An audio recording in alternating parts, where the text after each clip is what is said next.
Welcome to the first Government Operations and Regulations meeting of 2022. Happy New Year, everyone. And we have 4 items to consider tonight. And the first one is a resolution that's on public hearing tonight with Councilman Parker, RS 2022-1305. It exempts all people, which I think is an actual name, LLC, DBA All People Coffee, at 345 and 347 Douglas Avenue, Suite 101, from the minimum distance requirements for obtaining a beer permit. Councilman Parker, would you like to address this? Yeah, thank you. I would just move this for approval for recommendation by this committee. It's a beer distance waiver for a new coffee shop that's opening at Douglas and Lishi in my district, and we're super excited to see them opening and just ask for the committee's support on this. What's it close to? Like, what's the? The church or school? It's church. It's close to residential. I don't think the church is active.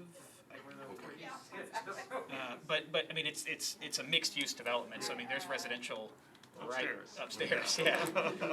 But this is a sort of emerging neighborhood center area. So there's already a good bit of like foot traffic, and probably we're going to see a little more emerging like commercial activity there. It is close to a daycare, but you know this has been noticed, and I haven't heard any feedback, negative or positive, from anyone about this application. So it's also a coffee shop. It's also a coffee shop, so I don't expect it's going to be like nightclub vibes or anything like that. All right. Move to approve. Second? All in favor? Aye. Aye. And opposed? All right, so approved 6-0. And we'll move on to resolution, which is also with Councilman Parker, Resolution 2022-1306, to extend the provisions of Section 1332-165E of the Metro Codes of Laws relative to sidewalk cafes, which people have been enjoying, I've noticed, throughout the winter. Councilman Parker? Thank you. Yes. So this resolution, I've been working with every affected department. There's some folks that I still need to reach out to. I need to talk with health and whatnot. But we are, between NDOT, planning, and codes, we're kind of working on a more comprehensive overhaul of this program to try to improve it and kind of streamline it moving forward. But we did want to leave basically what we set up a couple of years ago with a couple of tweaks in place through this summer. So what this would do is just extend what we put in place 2 years ago for 9 months, I believe it is. Through September? Yes, through September. This was initially set to expire in February, and then this would push it through either 9 months from this meeting or 9 months from mid-February. I'm afraid I actually don't recall which that is, but the hope is that this summer I'm going to be able to come up with something a little more comprehensive to bring to the committee, again working with NDOT and codes and the health department on that. So this was just to kind of keep folks who have already gone and invested and done this thing, to keep them able to continue doing that while we kind of get the more permanent system in place. So happy to answer any questions about this if anybody has any. Any questions? Any motion? Move for approval. Second? And all in favor? Aye. Opposed?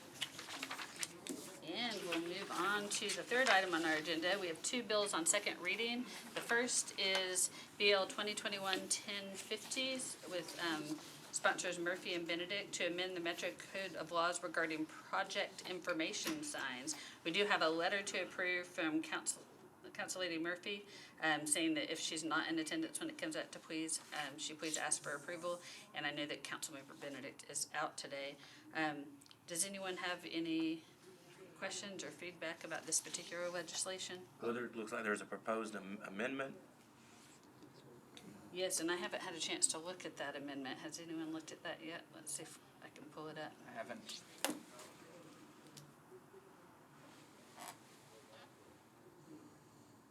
Councilmember Allen's still here.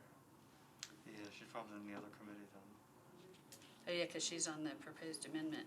Maybe we can move this, push this to the back of the agenda and see if we can get Council Lady Allen in here just after, and that way we can move on to BL 2021-1051. Since we have Council Lady Soraya here, I want to appreciate your time, and it's to adopt a plan for Metro Council of Nashville and Davidson County Internet Forum.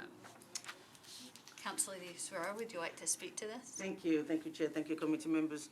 This is the conversation we've been having about having a forum where we can have a conversation. This stem from COVID and everything else, and us not being able to meet, at least two of us outside of the meeting. And so looking for a way for us to actually have a dialogue, so we're not staying till 6 a.m. during budget season, that we can, if we have a quick question, you can type it in, somebody can answer it. So we discussed it fully last time. We actually put the money in the budget during the budget season. So the next step is for the state to be able to approve it. So we've been in conversation with them, and the state said what you need to do is approve the bill. It has to go through council.